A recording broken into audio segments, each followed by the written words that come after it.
Oke.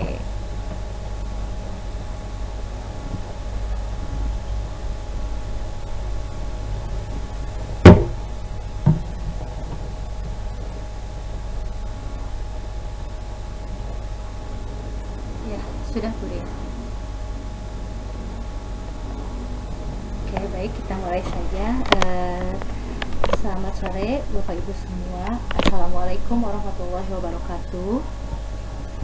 Eh, Terima kasih sebelumnya sudah memberikan kesempatan kepada kami berdua ya Bapak Ibu. Terima kasih juga sudah bisa meluangkan waktu di saat-saat jam sibuk, mungkin ya sibuk untuk di rumah mempersiapkan untuk keluarganya. Baiklah, di sini saya dan Bu Rini akan mencoba mendesimasikan penerapan budaya positif di sekolah. Nah, sebelumnya mari kita sepakati kesepakatan dalam ruang virtual ini. Yang pertama yaitu kita saling menghargai. Kemudian jika ingin menanggapi atau bertanya, silakan raise hand. Kemudian kita belajar fokus di dalam acara ini. Kemudian mematikan mikrofon jika tidak berkepentingan. Kemudian boleh mematikan kamera jika jaringan tidak stabil. Dan kendala jaringan dalam webinar itu adalah merupakan hal yang biasa. Dan yang terakhir, semangat untuk kita semua dalam memperbaiki diri dengan penerapan budaya positif ini. Nah, yang pertama, tujuan dari diseminasi ini yaitu semua guru mendapat informasi mengenai pelaksanaan budaya positif di sekolah. Kemudian yang kedua, semua guru dapat menerapkan budaya positif dalam pembelajaran yang diampunya. Kemudian tujuan yang ketiga adalah tercipta budaya positif dan penyelesaian masalah dengan menggunakan metode segitiga restitusi. Baik, ini yang pertama. Di dalam budaya positif ternyata ada beberapa bagian. Yang pertama itu tentang disiplin positif dan nilai-nilai kebajikan universal. Kemudian yang kedua tentang teori motivasi, hukuman dengan penghargaan serta restitusi. Yang ketiga keyakinan kelas. Kemudian yang keempat kebutuhan dasar manusia dan dunia berkualitas. Yang kelima mengenai 5 posisi kontrol guru. Kemudian yang keenam tentang segitiga restitusi. Nah, sebelumnya Bapak Ibu, di sini saya punya pertanyaan pemantik. Mohon bantuannya dijawab, boleh melalui kolom chat atau boleh raise hand. Setuju atau tidak setujukah ya? Silahkan dijawabnya Bapak Ibu. Untuk pertanyaan pertama, setuju atau tidak setujukah Bapak Ibu atas hukuman dapat mendisiplinkan anak? Maka silahkan di kolom chat atau boleh untuk raise hand.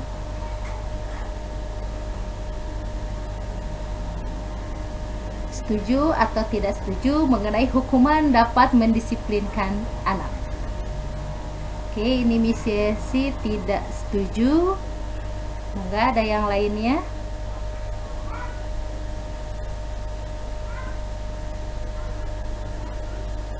Oke, ya Bu Rini tidak setuju juga. Bu Anissa setuju. Nah, ini Bu Anissa setuju. Kenapakah Bu Anissa? Boleh diberikan alasannya?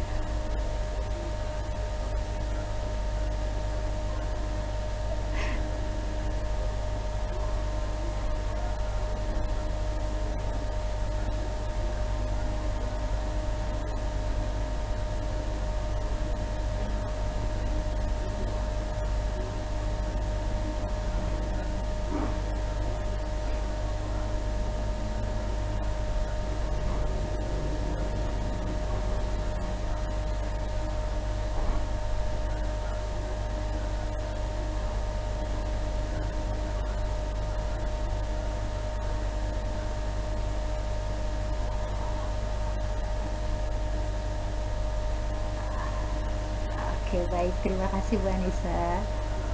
Iya. Oke, kita lanjutkan dulu ya Bapak Ibu. Untuk pertanyaan yang kedua, pemberian hukuman dengan hal positif seperti membersihkan halaman sekolah dapat meningkatkan disiplin anak. Setuju atau tidak setuju kah?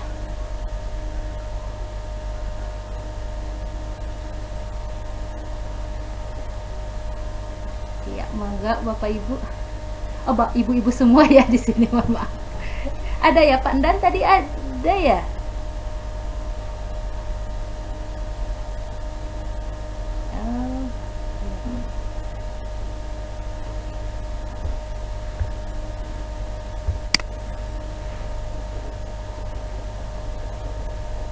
Oh, mari Bapak Ibu. Tidak setuju ini. Tidak setuju juga Miss Yesi. Oke, ini banyak yang tidak setuju ya. Oke, kita lanjutkan dulu. Yang ketiga, yaitu memberi penghargaan dapat meningkatkan motivasi belajar anak. Nah, bagaimana dengan yang ini? Setuju atau tidak setuju? Oke, Miss Ise tidak setuju. Tidak setuju ya, Miss Yesi tidak setuju. Bu Rini juga tidak setuju. Baik, nanti kita akan perjelas dari pertanyaan-pertanyaan pematik ini dengan penjelasan berikutnya. Nah, ini juga ada merupakan perubahan paradigma ya Bapak Ibu. Kita berandai-andai atau membayangkan jika di telapak tangan Bapak Ibu ada suatu benda atau sesuatu yang sangat-sangat berharga. Kemudian si benda ini ada di dalam genggaman Bapak Ibu. Nah, setelah itu ada teman Bapak Ibu mencoba dengan sekuat tenaga, baik dia meminta Bapak Ibu memberikan benda tersebut dengan cara membujuk, mengancam, menghardik, merayu, menyuap, ataupun melakukan apa saja agar dapat membuka kepalan milik Bapak Ibu tersebut. Nah, kira-kira apa yang akan Bapak Ibu lakukan? Akankah membuka kepalan tersebut ataukah tetap mempertahankan kepalan tersebut? Boleh melalui kolom chat ya, atau boleh raise hand.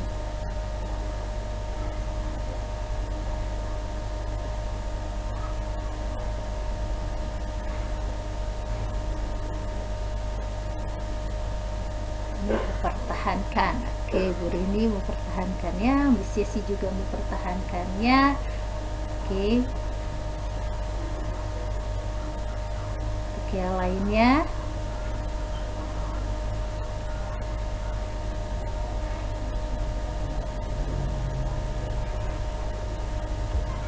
boleh ada pendapat yang lainnya?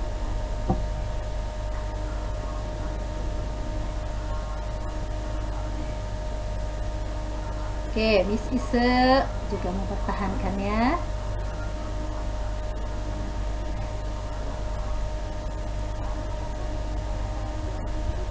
Oke, mangga yang lainnya mungkin Bu Anissa, Bu Rina, ayo silakan. Oke, jadi saya mau tanya nih, Miss Ise kenapa ingin mempertahankannya?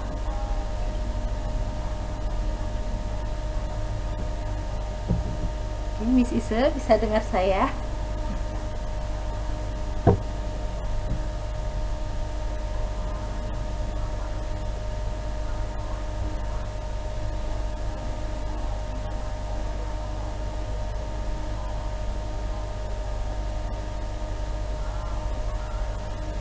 Oke, baik.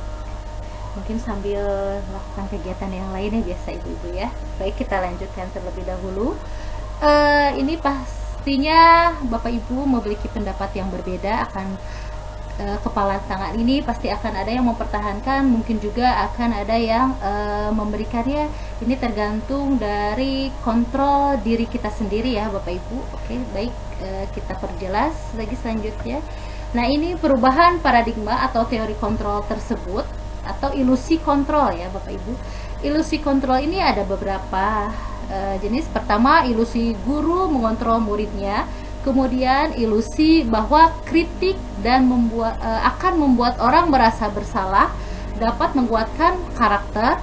kemudian ilusi bahwa semua penguatan positif efektif dan bermanfaat, kemudian ilusi bahwa orang dewasa itu memiliki hak untuk memaksa. Selanjutnya, nah ini untuk disiplin positif ya. Ternyata disiplin positif ini menurut teori kontrol dari Dr. William Glaser. Sebentar ya, tidak terlihat. Oke, terbagi menjadi 4.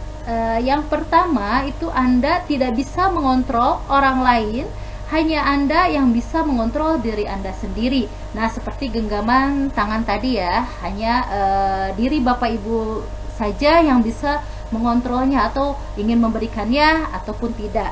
Nah, dari teori kontrol ini akan bermakna kepada disiplin, yaitu belajar disiplin akan mengontrol diri dengan menggali potensi kita agar tujuan mulia, yaitu sesuatu menjadi seseorang yang kita inginkan berdasarkan nilai-nilai yang kita hargai.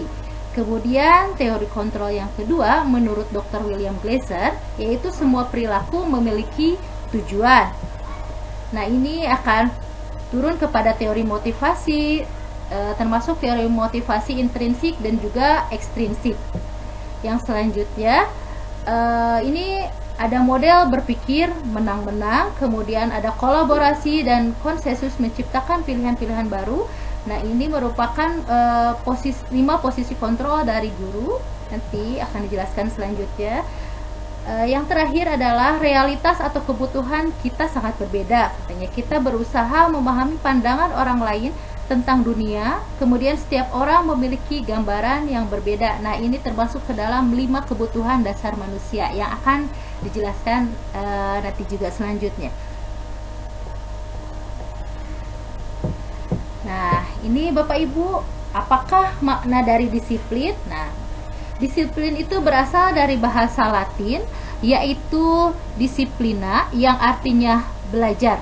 Nah, makna asal dari kata ini berkonotasi dengan disiplin diri dari murid-murid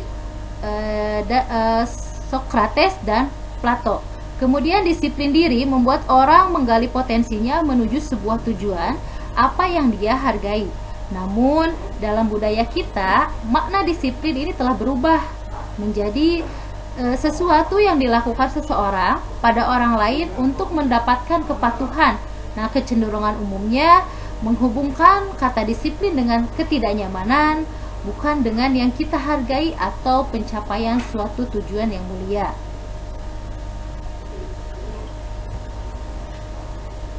Nah, baiklah, ini nilai-nilai dari kebajikan universal yang termasuk ke dalam budaya positif tadi. Nah, nilai-nilai kebajikan adalah sifat-sifat positif manusia yang merupakan tujuan mulia yang ingin dicapai setiap individu. Nah, nilai-nilai tersebut bersifat universal dan lintas bahasa, suku bangsa, agama, maupun latar belakang. Nah, setiap perbuatan memiliki suatu tujuan. Nah, ini nilai-nilai kebajikan universal menurut Dr. William Glaser pada teori kontrolnya tahun 1984. Nah, kemudian ini ada juga nilai-nilai kebajikan menurut Diana Gosen tahun 1998, menyatakan bahwa dengan mengaitkan nilai-nilai kebajikan yang diyakini seseorang, maka motivasi intrinsiknya akan terbangun sehingga menggerakkan motivasi dari dalam untuk dapat menciptakan tujuan mulia yang diinginkan. Nah, itu nilai-nilai kebajikan menurut ini ya, Dr. William Glaser dan Diana Gosen. Nah, ini yang akhirnya akan menciptakan dari nilai-nilai kebajikan tadi akan menciptakan profil pelajar Pancasila yang meliputi 6 elemen, yaitu yang pertama beriman dan bertakwa kepada Tuhan Yang Maha Esa dan berakhlak mulia, kemudian mandiri, bergotong royong, berkebinekaan global, bernalar kritis serta kreatif. Nah, untuk berakhlak mulia di sini ada beberapa yang termasuk ke dalamnya, yaitu akhlak beragama, akhlak pribadi, akhlak kepada manusia, akhlak kepada alam, serta akhlak bernegara. Untuk mandiri, ini murid dituntut untuk kesadaran akan diri dan situasi serta regulasi diri. Untuk bergotong royong ini diharapkan bisa berkolaborasi, kemudian memiliki kepedulian serta bisa berbagi. Untuk berkebinekaan global ini siswa diharapkan mengenal dan menghargai budayanya, komunikasi dan interaksi antar budaya, kemudian refleksi dan tanggung jawab, serta berkeadilan sosial. Untuk bernalar kritis, itu siswa diharapkan memperoleh dan memproses informasi, menganalisis dan evaluasi penalaran, serta refleksi dan evaluasi. Dan yang terakhir, murid diharapkan untuk kreatif, yaitu memiliki gagasan orisinal, serta karya yang orisinal, serta keluasan dalam berpikir. Baik, selanjutnya ini tentang teori motivasi perilaku manusia, yaitu yang terbagi menjadi dua, yaitu motivasi eksternal serta motivasi internal. Nah, untuk motivasi eksternal itu yang pertama untuk menghindari ketidaknyamanan atau hukuman, seperti kalimat apa yang akan terjadi apabila saya tidak melakukannya. Kemudian yang kedua untuk mendapatkan imbalan dari orang lain atau institusi. Nah, apa yang akan saya dapatkan bila saya melakukannya? Kemudian untuk motivasi internalnya atau tujuan dari disiplin positifnya, yaitu untuk menghargai diri sendiri. Seperti saya akan menjadi orang yang seperti apa bila saya dapat melakukannya. Nah, ini menurut Ki Hajar Dewantara. Merdeka menurut Ki Hajar Dewantara yaitu tidak hanya terlepas dari perintah, akan tetapi juga cakap buat memerintah diri sendiri. Ini disiplin yang selanjutnya, yaitu dihukum oleh penghargaan. Bahwa penghargaan berlaku sama dengan hukuman, dalam arti meminta atau memujuk seseorang melakukan sesuatu untuk memenuhi suatu tujuan tertentu dari orang yang meminta atau membujuk. Dorongannya eksternal dan ada faktor ketergantungan. Ini ada beberapa dampak dari pemberian penghargaan menurut Alfie Kohn tahun 1993. Itu penghargaan dapat menghukum, penghargaan mengurangi ketepatan, penghargaan tidak efektif, serta penghargaan dapat merusak hubungan. Nah, ini ada bentuk dari program kebajikan dalam memberikan apresiasi atau pengakuan terhadap siswa. Ada yang perlu diingat, yaitu yang pertama beri dukungan secara khusus, kemudian beri pengakuan secara pribadi, beri pengakuan kepada semua murid secara bergantian, kemudian beri pengakuan secara konsisten, serta fokus pada prosesnya. Ini contoh dari pengakuan atau apresiasi kebajikan. Kemarin saya perhatikan rasa empatimu besar sekali pada saat menolong murid baru di kelas kita. Nah, ini sebagai kalimat pembukanya, kemarin saya perhatikan. Kemudian untuk nilai kebajikannya adalah empati. Kemudian situasinya pada saat menolong murid. Yang kedua, saya menghargai kepedulianmu pada saat kamu membantu teman-temanmu di tugas kelompok. Untuk membukanya, saya menghargai. Kemudian nilai kebajikannya adalah peduli. Situasinya yaitu pada saat membantu tugas kelompok. Yang ketiga, terima kasih untuk rasa tanggung jawabmu pada saat kamu memungut kertas-kertas yang berserakan di lantai. Ini untuk pembukanya, terima kasih, ucapan terima kasih. Kemudian untuk nilai kebajikannya adalah tanggung jawab. Untuk situasinya pada saat memungut kertas-kertas yang berserakan. Nah, ini Bapak Ibu ada contoh-contoh dari tindakan guru. Saya ingin minta pendapat dari Bapak Ibu, kira-kira nih ya, termasuk ke dalam hukuman ataukah konsekuensi. Yang pertama, mencatat 100 kali di dalam buku kalimat, saya tidak akan terlambat lagi. Kira-kira itu konsekuensi atau hukuman ya? Boleh di kolom chat kembali. Oke, inisiasi hukuman. Oke, yang lainnya. Dan Anissa hukuman, Miss Isa hukuman. Oke. Baik, masih ada yang lain ya? Oke, ya, betul bahwa mencatat 100 kali di dalam buku kalimat ini termasuk ke dalam hukuman. Oke, yang kedua, lari mengelilingi lapangan basket 2 kali karena terlambat hadir di sekolah. Kira-kira termasuk ke dalam hukuman ataukah konsekuensi? Oke, Miss Yesi hukuman. Bu Tati hukuman, Miss Isa hukuman. Oke. Bu Anissa hukuman.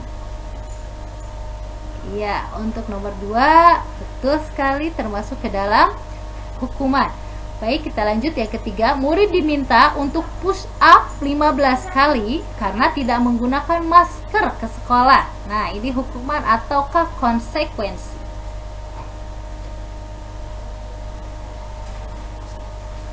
Oke, hukuman. Ya, hukuman. Tapi hukuman.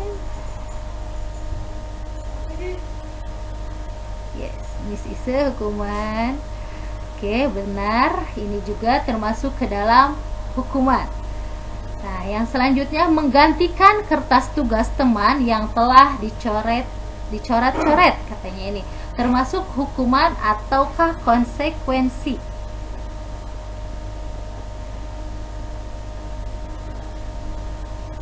Konsekuensi. Oke. Ya. Terima kasih ya, betul untuk yang ini adalah konsekuensi. Oke, selanjutnya membersihkan tumpahan air di meja tulis karena tersenggol pada saat belajar. Nah, ini hukuman ataukah konsekuensi? Oke, Miss Isa konsekuensi, Bu Anissa konsekuensi, Bu Catherine konsekuensi, tadi konsekuensi. Ya, untuk kalimat yang ini betul merupakan konsekuensi. Selanjutnya, murid disuruh untuk mengenakan sepatu seharian di sekolah karena tidak mengenakan sepatu berwarna hitam. Nah, ini hukuman ataukah konsekuensi?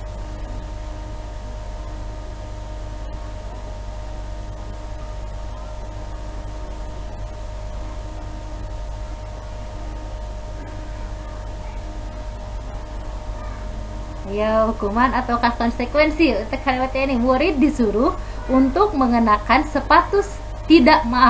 murid disuruh untuk tidak mengenakan sepatu seharian di sekolah karena tidak mengenakan sepatu berwarna hitam.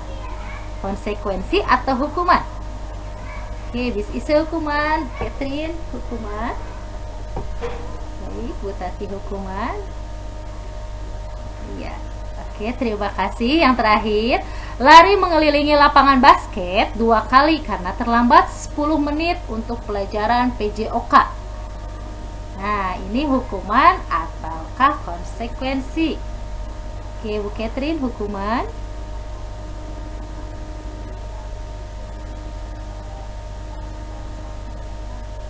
Baik, silakan yang lainnya masih ada. Oke, baik. Nah, dari pertanyaan-pertanyaan tadi, oke Bu Isa hukuman, kita akan perjelas apa sih perbedaan antara hukuman dengan konsekuensi. Jadi Bapak Ibu bisa membedakan ya nanti mana yang termasuk ke dalam hukuman, mana yang termasuk ke dalam konsekuensi. Baik, selanjutnya Bu Rini. Nah, ini Bapak Ibu, perbedaan antara hukuman dan konsekuensi. Yang pertama, hukuman itu sesuatu yang menyakitkan yang harus terjadi pada siswa. Nah, sedangkan konsekuensi itu sesuatu yang harus terjadi, tapi tidak menyakitkan seperti halnya hukuman. Kemudian yang kedua, hukuman itu membuat anak sakit baik fisik maupun hatinya untuk jangka waktu yang lama. Sedangkan konsekuensi membuat anak merasa tidak nyaman, tetapi ada jangka waktunya pendek. Kemudian hukuman itu anak membenci kedisiplinan. Pada akhirnya akan membenci kedisiplinan. Sedangkan konsekuensi, anak itu akan menghargai kedisiplinan. Nah, hukuman itu secara paksaan, sedangkan konsekuensi itu secara stimulus atau tanggapan. Sedangkan hukuman itu mendorong anak menyakiti diri sendiri, Sedangkan konsekuensi itu dapat mendorong anak agar mudah menyesuaikan dirinya. Hukuman merupakan konsep diri yang buruk, nah, sedangkan konsekuensi merupakan konsep diri yang baik. Hukuman ini anak belajar untuk menyembunyikan kesalahan. Sedangkan konsekuensi anak belajar untuk mematuhi peraturan. Nah, hukuman yang terakhir, hukuman itu dapat bersifat marah, membuat marah, rasa bersalah, dipermalukan, merasa tak dihargai. Sedangkan kalau konsekuensi itu kehilangan hak, dibuat tidak nyaman, diasingkan untuk sementara waktu. Nah, nanti bisa membedakan ya Bapak Ibu antara hukuman. Nah, di sini ada bahwa hukuman itu merupakan identitas yang gagal.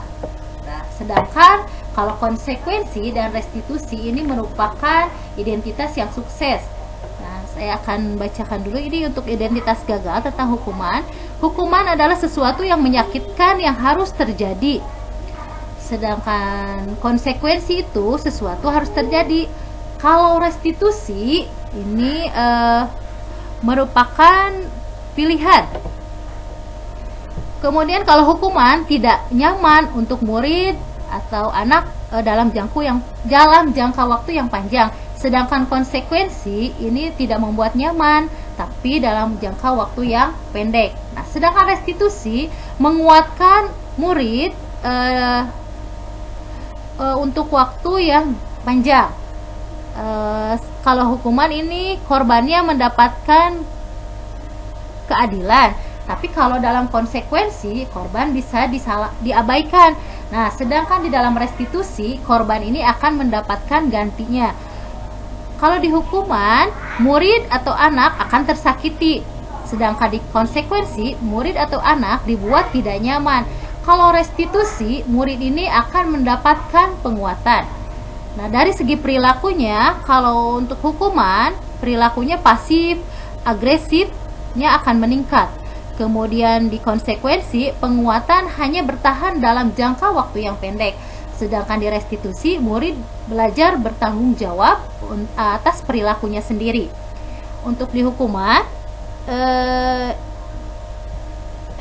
sebentar ya, murid tidak terlihat.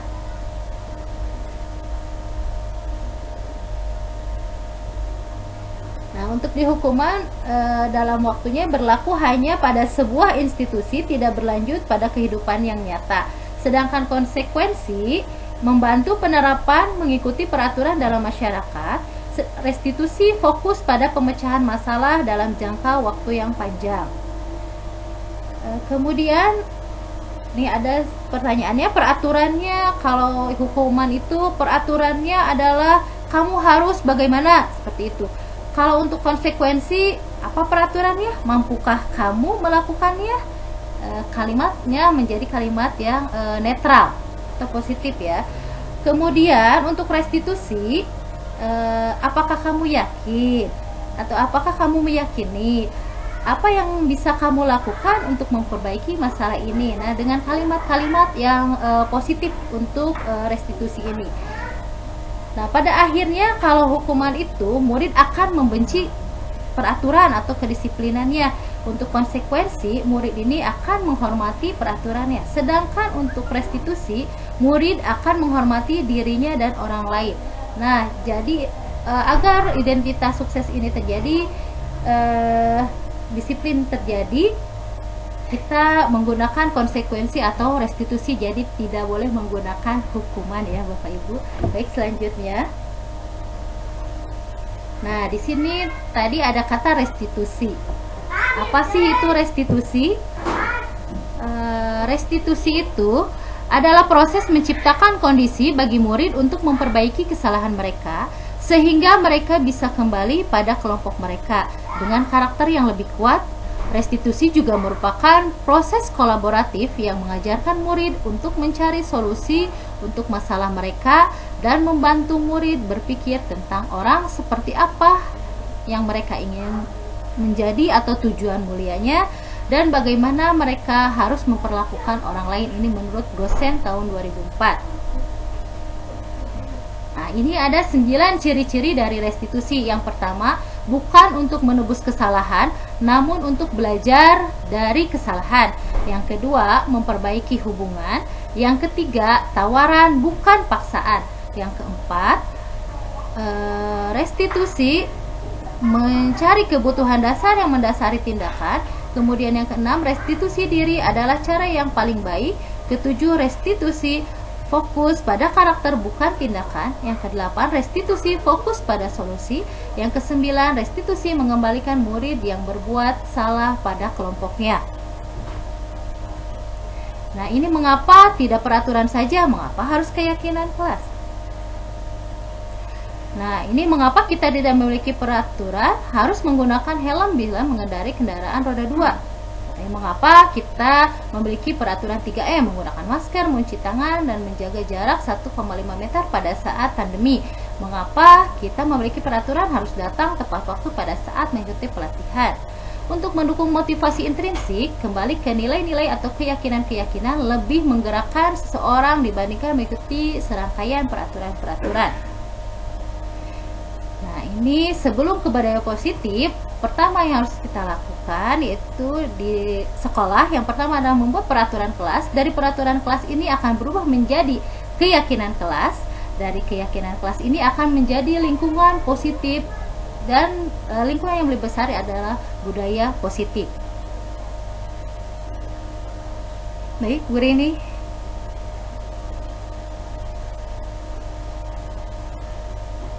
Nah, ini untuk keyakinan kelas ada tabel T dan tabel Y. Ini ada contohnya, kita ambil tentang hormat, yaitu untuk tabel Y-nya ada yang terdengar, terlihat, serta berperilakunya.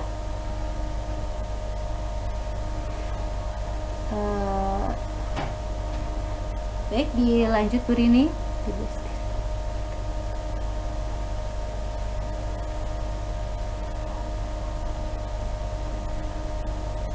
Nah, ini untuk kebutuhan dasar manusia akan dilanjutkan oleh rekan saya, Bu Rini Rusmiati. Saya persilahkan Bu Rini.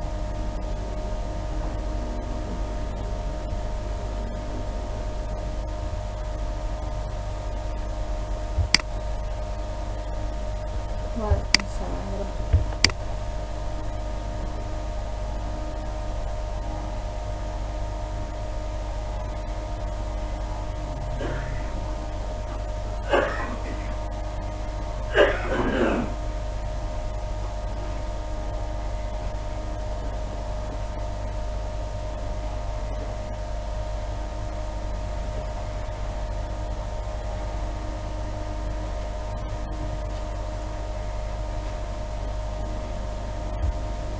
Bu Rini suaranya tidak terdengar.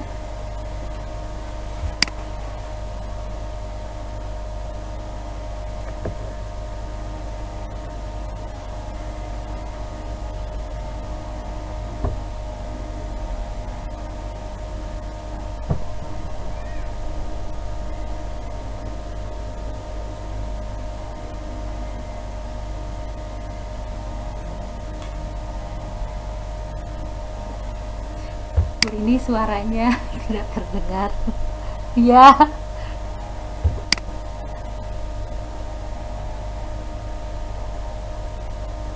Ya, terdengar. Terdengar.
Bu Rini suaranya hilang lagi.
Ini maaf suaranya tidak terdengar lagi.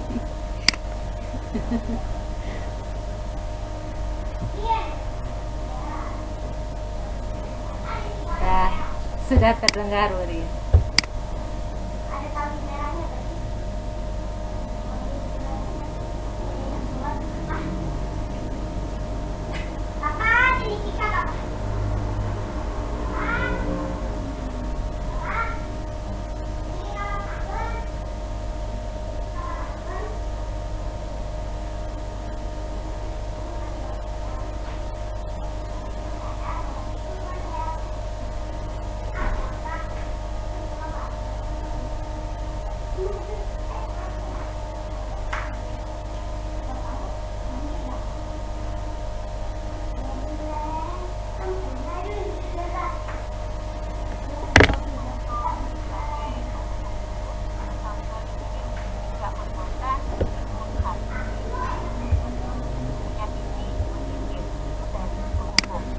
Kalau membuat merasa bersalah, misalnya guru berceramah dan mengatakan seharusnya ibu kecewa sama kamu.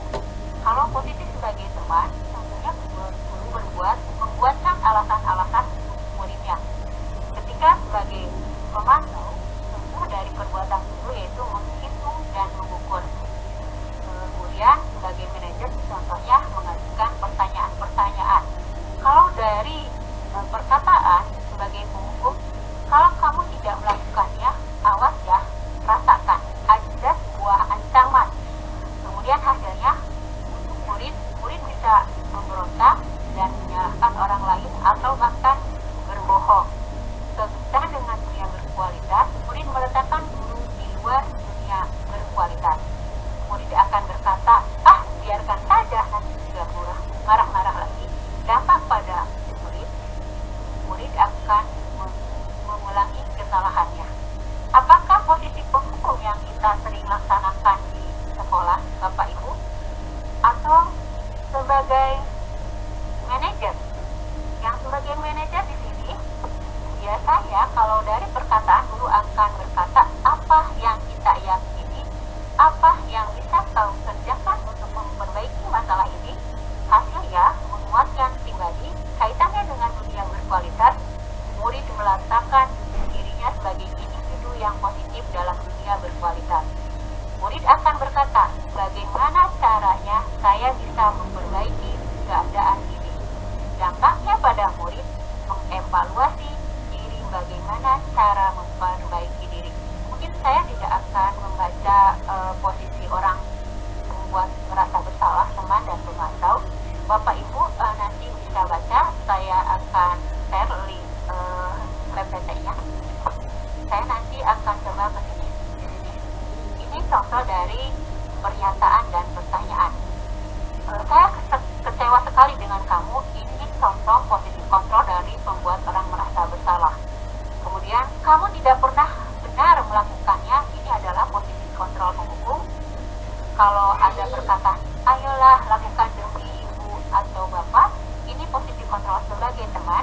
Kemudian apakah kamu mau mendapatkan stiker bintang hari ini adalah posisi sebagai pemantau. Kemudian kalau ada kata bagaimana kamu bisa menyelesaikan masalah ini adalah sebagai manajer.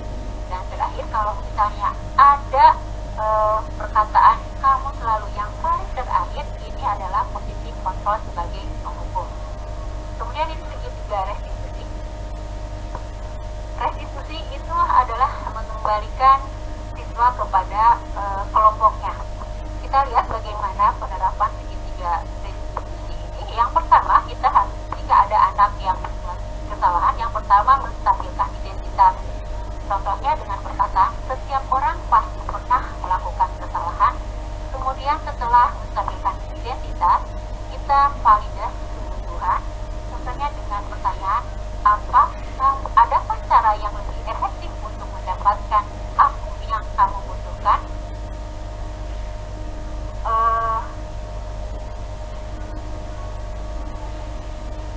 Sebentar ya Bapak Ibu, ini panggilan akan berakhir dalam 3 menit. Saya harus buat yang baru. Bu Teresa tuh bisa buatkan link baru. Sebentar. Kita lanjutkan. Yang terakhir adalah menanyakan keyakinan. Saya mulai di awal sebelum melakukan pembuatan keyakinan kelas, saya awali dengan menyuruh siswa atau murid untuk menuliskan 5 hal yang boleh dilakukan di kelas dan 5 hal yang tidak boleh dilakukan di kelas, seperti dalam video yang barusan.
Tidak boleh ngobrol saat guru berbicara.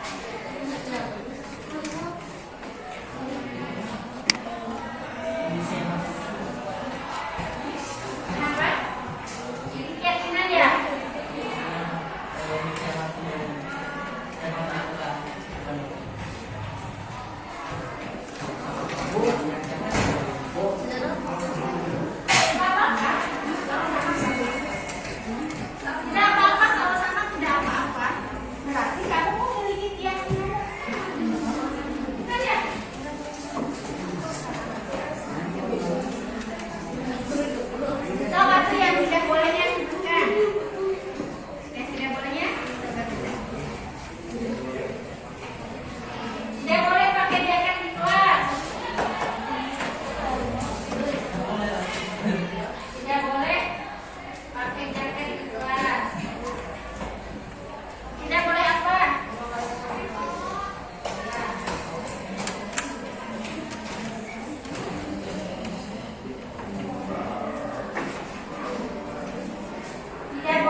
Tidak boleh berisik ya. Tidak boleh berisik.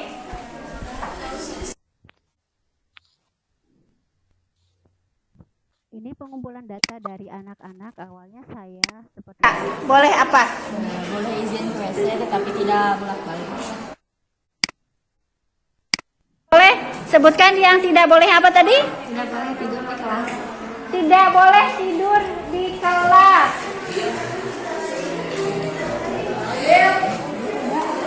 Ada lagi?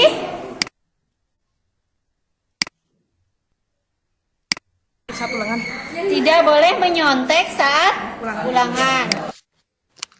Itu dari data-data yang telah saya kumpulkan dari anak-anak yang boleh dan tidak boleh dilakukan di kelas.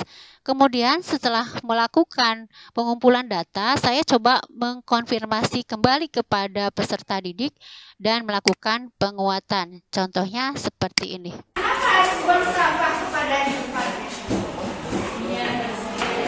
Ya? Biar apa lagi?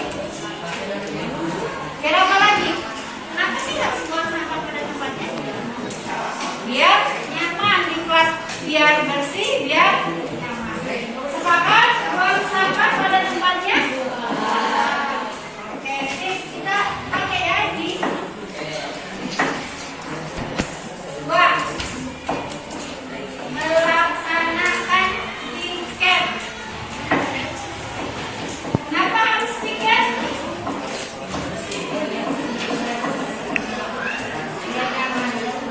Biar apa lagi? Dia pekerjaannya tidak langsung ditanggung bareng-bareng. Kalau kita kerjakan bersama akan terasa ringan. Sepakat? Tiket? Semua pekerjaan tiket sepakat? Ya, sepakat. Melaksanakan tiket kelas.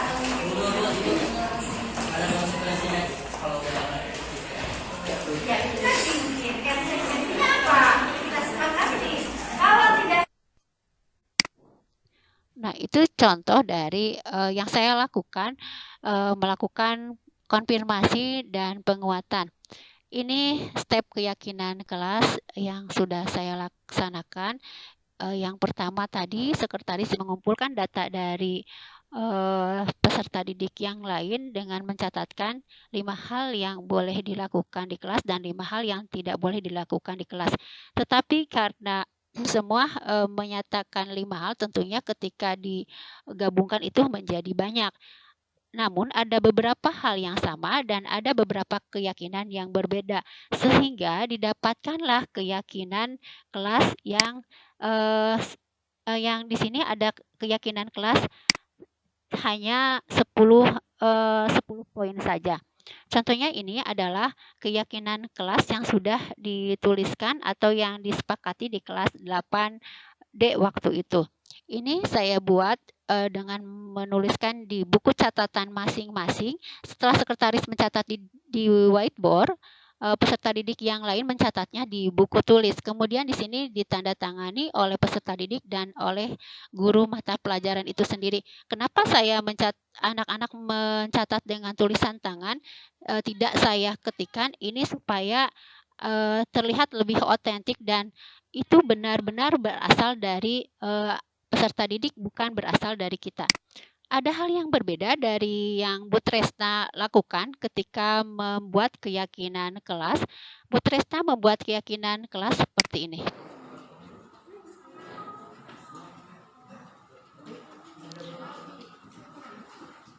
Bu Tresna melakukan pengumpulan data menggunakan kertas stick note.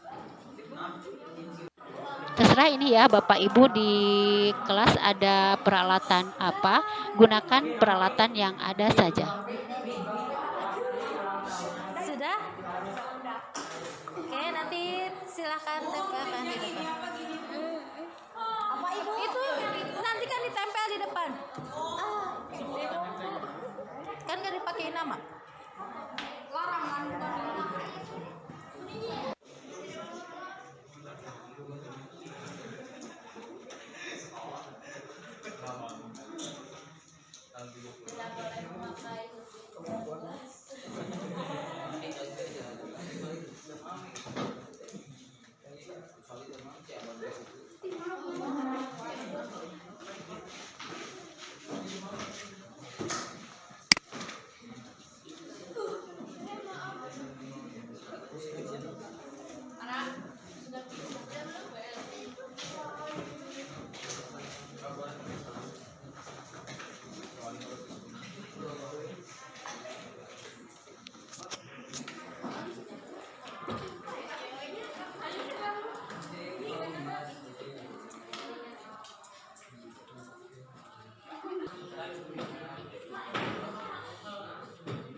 ada segitiga restitusi yang kebetulan waktu itu di kelas 9 ada siswa yang menggunakan sepatu warna putih pada saat hari Kamis ketika saya mengajar, dan hal ini sudah kita sepakati bahwa harus anak harus disiplin, kata mereka yakin kalau kedisiplinan dapat menimbulkan budaya positif seperti itu.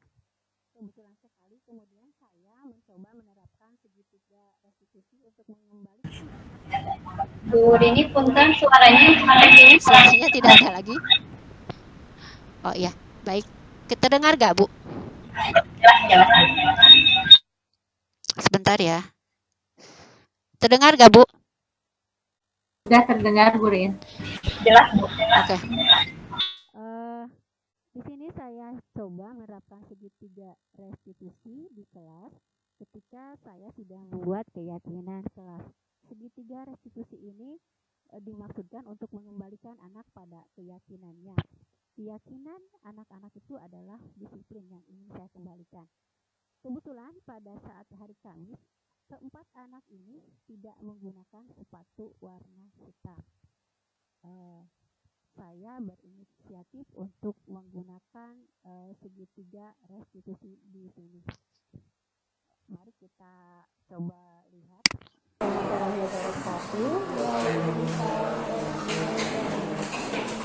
Ibu lihat ya, Alisa, Alga,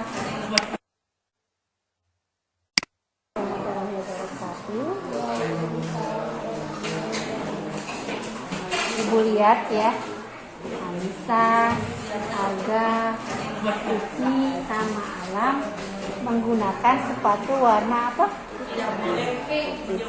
Kalau teman-teman yang lain menggunakan sepatu warna apa? Sepatu warna hitam. Kenapa Rizky menggunakan sepatu warna putih? Dicuci. Anda kenapa? Sama dicuci. Habis ngapain Kakak? Kaleng-kalengan. Alam kenapa pakai sepatu warna putih? Dicuci. Kenapa dicuci? Sepatu warna hitamnya punya satu. Sama semua punya satu. Dua punya yang putih. Yang hitamnya satu. Yang hitam punyanya satu. Kalau kalian tahu kapan boleh menggunakan sepatu warna putih? Hari ini. Terus kenapa hari ini menggunakan sepatu warna putih? Gak ada sepatu lagi. Terus tadi dicuci kayak kotor. Jadi pakai sepatu warna oranye. Menurut kalian, pakai sepatu warna putih selain hari Jumat sudah betul belum? Sudah sesuai dengan keyakinan sekolah kita belum? Kenapa? Karena sepatu putih hanya dipakai hari apa? Hari Kamis depan. Jadi kalian sadar bahwa kalian salah. Harusnya kumaha? Harusnya bagaimana? Ki? Harusnya pakai sepatu apa? Harusnya pakai sepatu warna hitam. Sepakat? Kecuali hari apa? Hari Kamis depan. Kira-kira kamu akan menggunakan sepatu warna apa? Yakin? Ibu ingin lihat ya, hari Kamis depan kalian menggunakan sepatu warna hitam. Ya sudah, Ibu ingin lihat janji. Kemudian ini segitiga restitusi yang coba Bu Tresna praktekkan di sekolah. Assalamualaikum. Waalaikumsalam. Jadi silakan duduk. Jadi, kenapa dipanggil di sini? Jadi, hari dimana dari guru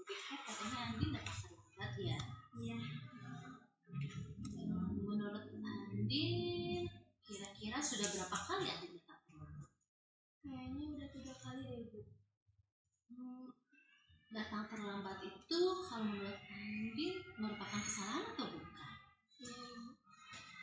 Nah, berbuat kesalahan itu sebenarnya sangat manusiawi, Andin. Setiap orang pasti pernah berbuat salah. Hanya bagaimana cara kita berusaha untuk memperbaiki kesalahan itu. Setuju tidak? Oke, mari kita coba cari solusinya bersama-sama atas permasalahan Andin yang sering datang terlambat. Andin datang terlambat pasti ada alasannya kan? Kira-kira atau coba ceritakan kenapa Andin datang terlambat ke sekolah. Jadi gini Bu, Andin selalu begadang dan selalu main game tengah malam. Andinnya suka kurang tidur sama suka lambat bangun. Andin datang terlambat itu berarti sudah melanggar keyakinan kelas kita, ya enggak? Kira-kira keyakinan kelas mana yang sudah Andin langgar? Disiplin. Nah, sekarang menurut Andin nih, disiplin itu baik atau tidak? Penting tidak sih Andin disiplin itu? Sangat penting Ibu. Nah, betul sekali, disiplin itu sangat penting Andin. Salah satu contohnya adalah Andin bisa menghargai waktu dan bisa semua pekerjaan Andin itu dapat terselesaikan pada waktu yang tepat. Ibu, saya sangat menyesal. Minta maaf ya karena sering terlambat. Bagus itu Andin, itu sikap yang baik sekali. Andin sudah berusaha untuk meminta maaf. Coba sekarang bagaimana caranya biar Andin tidak datang terlambat lagi? Mungkin tidur lebih cepat dan tidak begadang. Nah, bagus sekali. Andin sudah bisa mencari solusinya. Nanti Ibu akan bekerja sama dengan orang tua Andin agar Andin tidak datang terlambat lagi. Kelas sekarang Andin silahkan kembali ke kelas dan lanjutkan untuk pembelajarannya. Waalaikumsalam. Baik Bapak Ibu, itu tadi hal yang sudah coba kami terapkan di kelas kami masing-masing. Itu mungkin presentasi yang bisa kami sampaikan atau pemaparan tentang budaya positif yang menurut pemahaman kami. Jika ada pertanyaan dari Bapak Ibu, mungkin bisa kita diskusikan di sini. Saya persilakan.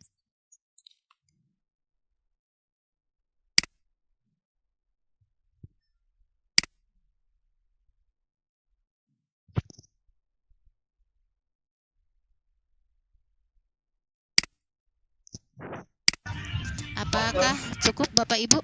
Tidak ada pertanyaan? Kalau misalnya dirasa cukup tentang pemaparan budaya positif, saya kembalikan ke moderator, kepada Bu Yesi. Saya persilakan. Iya, terima kasih Bu Rini dan Bu Tresna atas pemaparan ilmunya, luar biasa ya, Masya Allah, tentang disiplin budaya positif. Banyak sekali ilmu yang didapatkan, terutama untuk saya ya, yang tentang hukuman gitu, konsekuensi, dan juga tentang restitusi. Maka Bapak Ibu, mungkin ada yang ingin mengemukakan pendapat atau pertanyaan? Masih dibuka ya, Bu Rini? Enggak.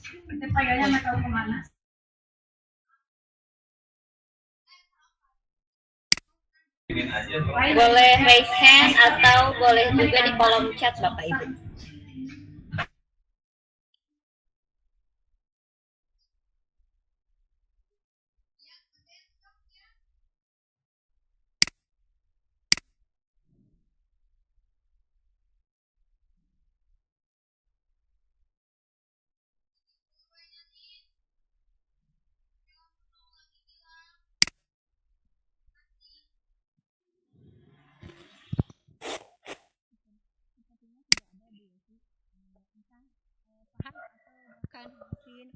Entah paham atau mungkin bahkan bingung seperti itu.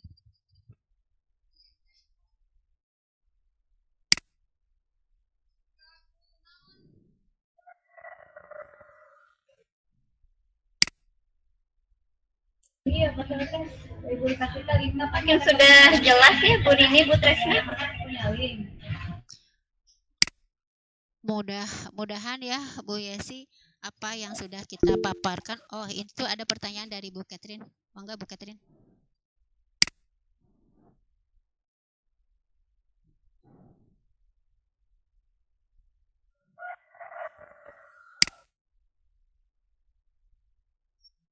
Silahkan Bu Catherine. Boleh ditulis di kolom chat Bu Catherine atau dibuka mic-nya.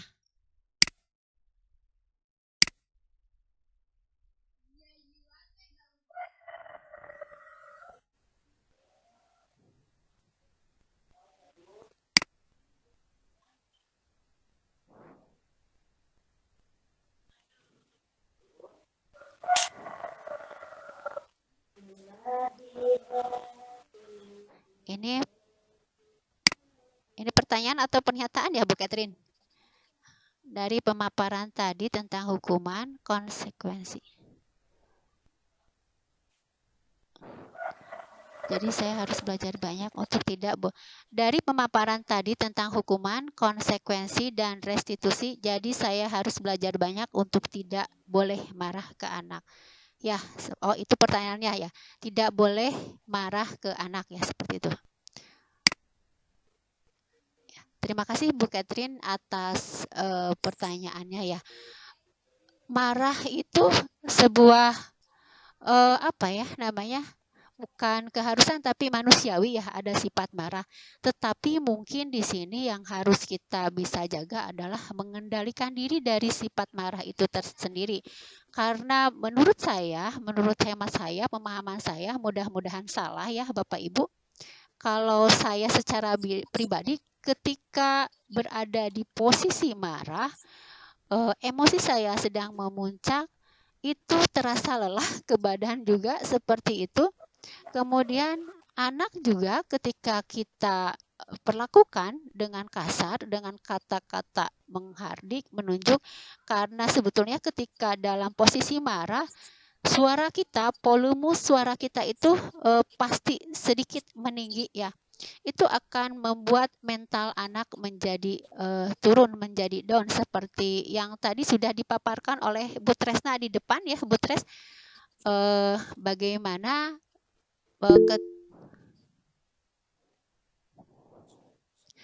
ya Pak Dan sebentar ya. Tadi jadi bukan tidak boleh marah, bukan tidak boleh marah sama sekali ya Bu Catherine, tetapi mungkin posisi kita harus bisa mengontrol diri untuk tidak meluapkan emosi kita yang terlalu berlebihan kepada anak supaya tidak membuat mental anak menjadi turun. Mungkin ada tambahan dari Bu Tresna, silakan.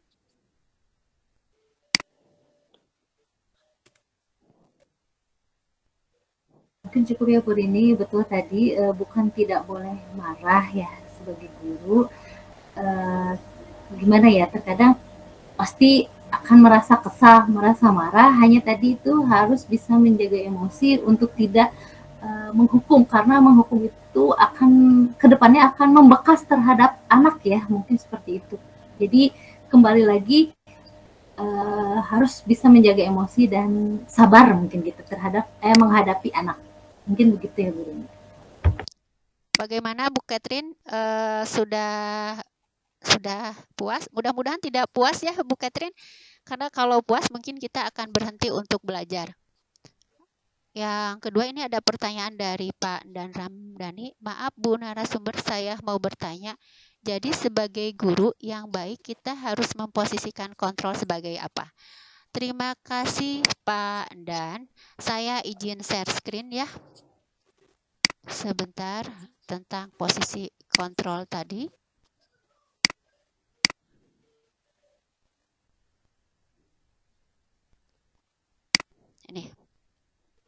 Ini ada 5 posisi kontrol. Jadi menurut pemahaman kami, mungkin saya dengan Bu Tresna sama, posisi kontrol yang terbaik bagi seorang guru di sini adalah sebagai manajer. Posisi sebagai manajer. Udah tampil belum? Nah, ini.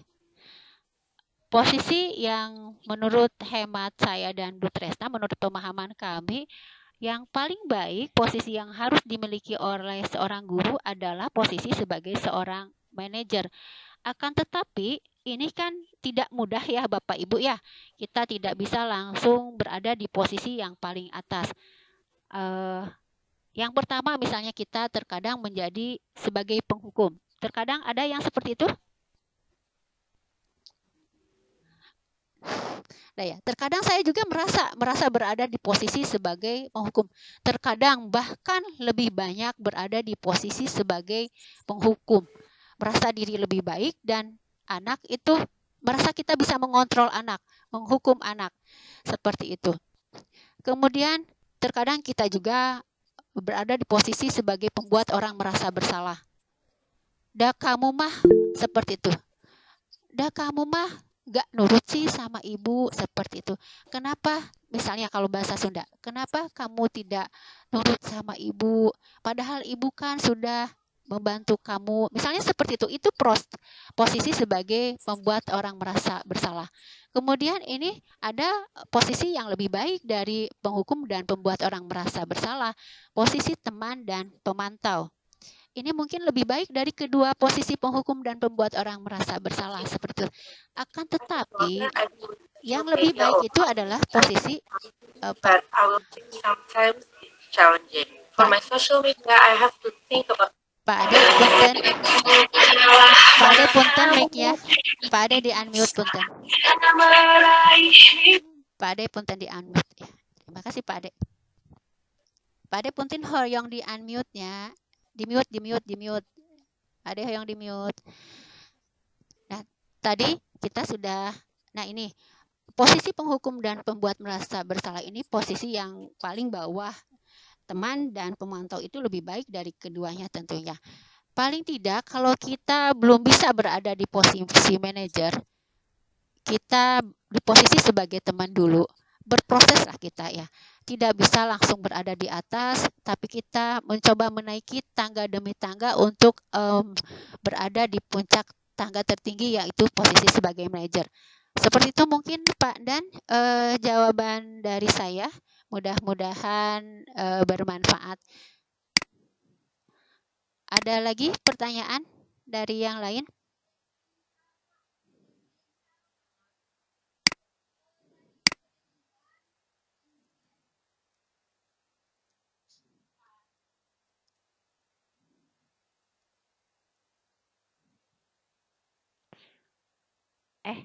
Bu Tresna bagaimana? Apakah ada yang mau ditambahkan? Tidak Bu, cukup sama pendapatnya. Angga, yang lain ada pertanyaan atau bahkan mungkin ada yang mau menguatkan? Yang mungkin lebih paham dari saya dengan Bu Tresna, tidak menutup kemungkinan. Mangga Bu Rika.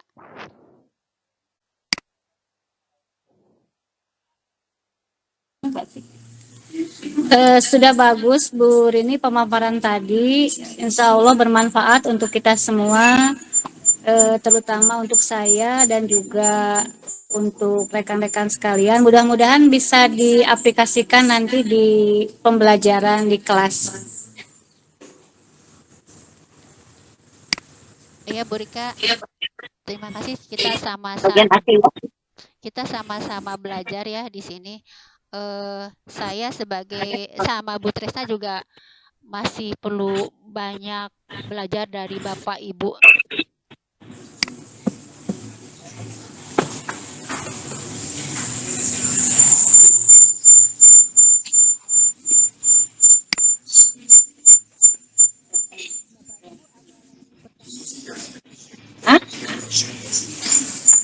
Teleponnya matiin.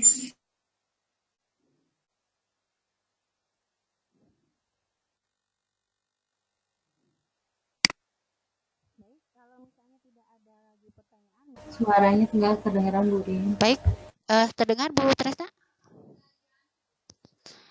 Kalau misalnya sudah tidak ada lagi pertanyaan, saya dan Bu Tresna cukupkan. Oh, terima kasih Bu Yani. Kembali.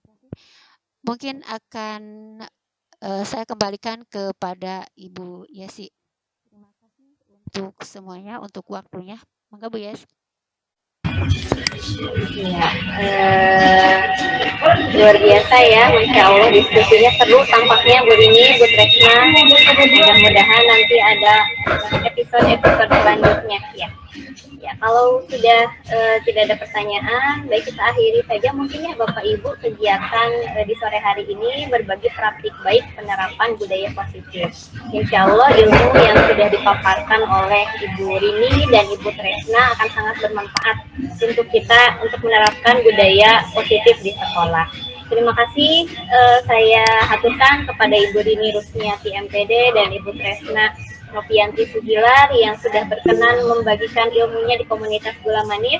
Mudah-mudahan nanti ada banyak lagi Bapak Ibu guru yang berbagi di komunitas Gula Manis. Saya ucapkan terima kasih juga kepada Bapak Ibu yang sudah hadir di ruang virtual ini. Selamat beristirahat. Assalamualaikum warahmatullahi wabarakatuh. Waalaikumsalam warahmatullahi wabarakatuh. Bu Tresna, Bu Rini perlu foto bersama? Tidak? Miss. Oh iya, maka Bapak Ibu boleh dibuka dulu kameranya, kita foto bersama. Siapa yang mau screenshot? Abdi boleh. Oh, iya. Boleh dibuka Bu Anissa, Bu Katrin, Bu Eli, Bu Eva. Nah, coba saya screenshot aja ya. Kita mulai Bapak Ibu ya. Ya. 1, 2, 3.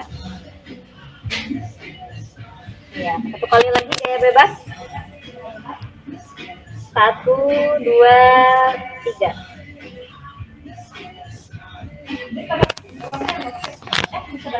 Satu lagi. Satu lagi gaya apa? Literasi katanya. 1, 2, 3. Terima kasih. Iya, sama-sama. Semuanya, Bapak Ibu semuanya. Iya. Mohon maaf terganggu waktu istirahatnya. Nah, Ibu. Bermanfaat insya Allah. Terima kasih Bu Rini. Wilujeng istirahat nuhun. Mangga sadayana hatur nuhun. Ya.